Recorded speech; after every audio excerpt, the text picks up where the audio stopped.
Imagina lo siguiente.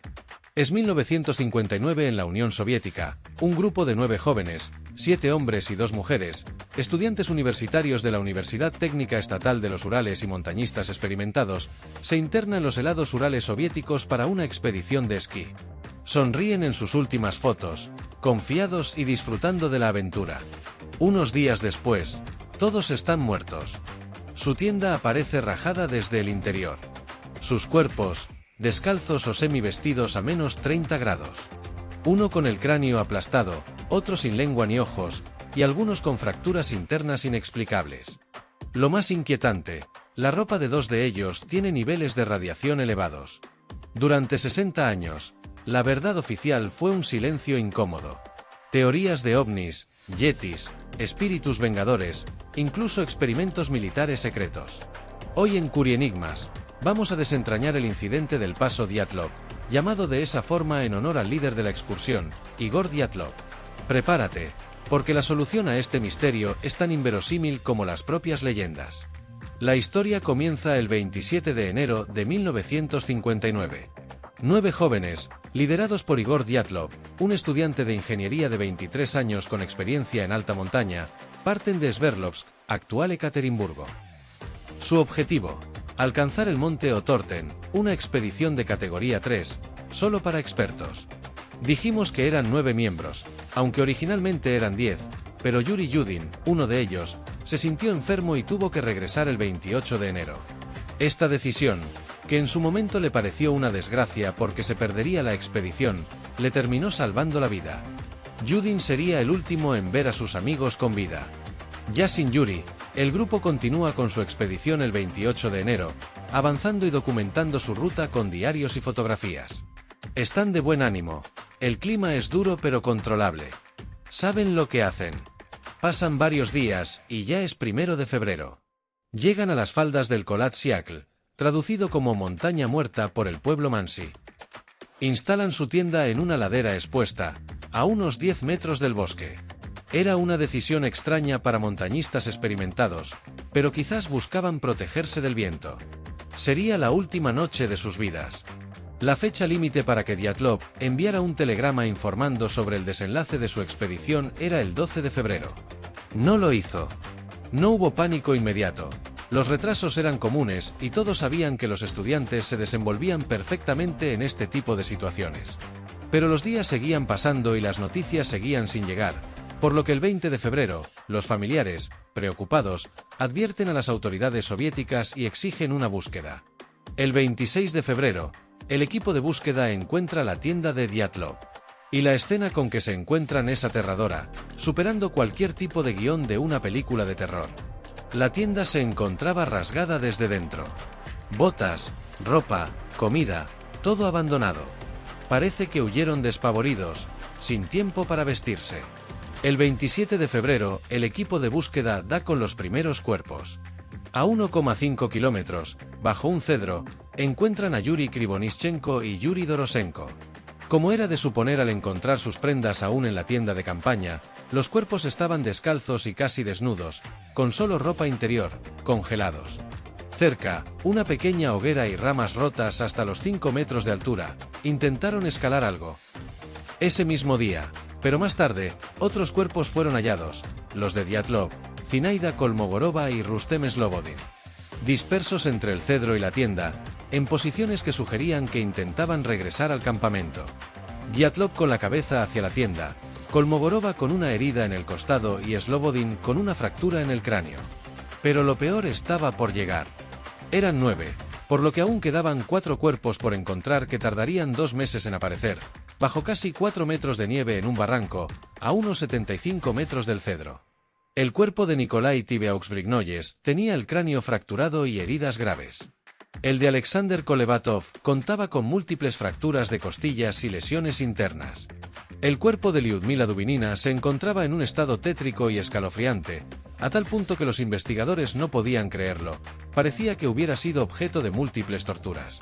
Le faltaban la lengua, los ojos y parte de la mandíbula, además de contar con fracturas de costillas bilaterales. Finalmente, el cuerpo de Semyon Zolotaryov tenía el cráneo aplastado y varias costillas rotas.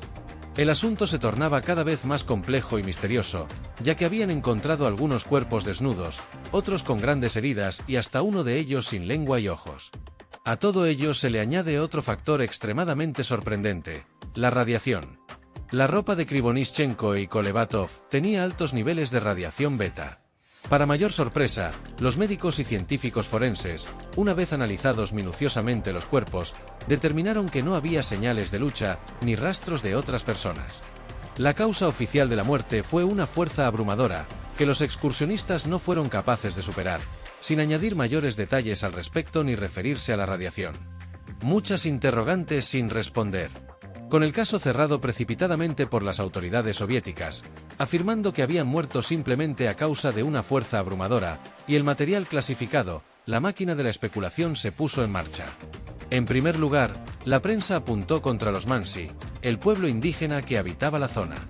Se decía que los excursionistas se encontraban en una zona dispuesta para la caza por el grupo indígena y que, por tanto, habían sido atacados por los mismos. Pero los Mansi eran pacíficos, además de que siempre solían colaborar con distintos grupos de excursionistas y las heridas de los estudiantes no coincidían con armas primitivas. Por otra parte, los propios forenses habían sido categóricos al afirmar que no existían rastros de otras personas, como tampoco se explicaba la existencia de radiación. Descartada esa primera teoría, surgió la hipótesis de que los estudiantes habían sido abordados por un gran animal, una especie de yeti o pie grande. Lo cierto es que, por muy ilógico que parezca y tomando en consideración que el año era 1959, la teoría podía llegar a tener sentido si se considera la brutalidad de las heridas, pero nunca hubo pruebas concluyentes y no explicaba la radiación. Surgió así una tercera teoría alimentada por otros grupos de excursionistas que reportaron haber visto esferas de luz naranja moviéndose en el cielo esa noche. ¿Ataque extraterrestre? ¿Arma secreta soviética? Finalmente tenemos la teoría de los experimentos militares ideados por la KGB. ¿Estaban probando un arma secreta? ¿Una explosión controlada? La radiación y el secretismo alimentaron esta idea, sobre todo esto último, puesto que no tenía sentido que las autoridades, a pesar de las pruebas halladas, dijeran que habían simplemente muerto por hipotermia. Algunos sugieren que los excursionistas presenciaron algo que no debían, y fueron neutralizados. Muchas teorías, pero ¿qué fue realmente lo que sucedió? Después de 60 años de misterio, en 2019, la Fiscalía General de Rusia reabrió el caso. 2 años después, en 2021, un equipo de científicos dirigido por el suizo Johann Gaume y el ruso Alexander Puzrin, ambos expertos en avalanchas, publicó un estudio que, finalmente, ofrece la explicación más plausible: la avalancha de Losa. Esta teoría se fundamenta en los siguientes puntos. Primero, la instalación de la tienda. El grupo cavó en la nieve para instalar la tienda, creando una cornisa en la ladera. Segundo, el fenómeno Katabatic Wind o vientos catabáticos, una tormenta de viento siberiano, conocido como viento catabático, arrastró toneladas de nieve desde la cima de la montaña, acumulándola justo encima de la tienda. Tercero, el desencadenante, una capa débil de nieve bajo esta losa cedió. No fue una avalancha gigante, sino una avalancha de losa más pequeña, que golpeó directamente la tienda. Esta teoría tiene sentido, puesto que los 9 excursionistas no estaban huyendo de algo fuera, sino de algo que caía sobre ellos dentro de la tienda. Rajaron la tienda por pánico para escapar de la nieve que caía encima.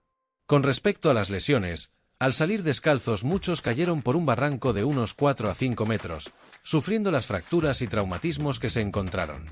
Los cuerpos de Dubinina y Zolotario quedaron al fondo del arroyo, donde la presión del agua helada y la fauna local, como zorros o bisones, habrían desprendido sus tejidos blandos, explicando por qué Lyudmila fue encontrada sin ojos y sin lengua. Pero, ¿y la radiación? Se explicó por el uso de lámparas de torio para calentar o por partículas de la detonación de pruebas nucleares lejanas que eran comunes en la URSS en esa época. Gracias a esta nueva investigación, realizada más de 60 años después del suceso, el incidente del paso Dyatlov, el misterio que alimentó la imaginación por décadas, parece tener una solución que es una mezcla de mala suerte extrema, condiciones climáticas brutales y la cruel indiferencia de la naturaleza. No fue un yeti, ni la KGB, ni un ovni. Fue la montaña misma la que se cobró sus vidas. La verdad, a veces, es más mundana de lo que imaginamos, pero no por ello menos trágica. En Curienigmas, Seguiremos buscando las respuestas a los enigmas más grandes de la historia. Si este vídeo te ha volado la cabeza, dale a like, suscríbete y activa la campana. ¿Crees que esta es la verdad definitiva, o la historia aún tiene unas bajo la manga? Déjame tu opinión en los comentarios.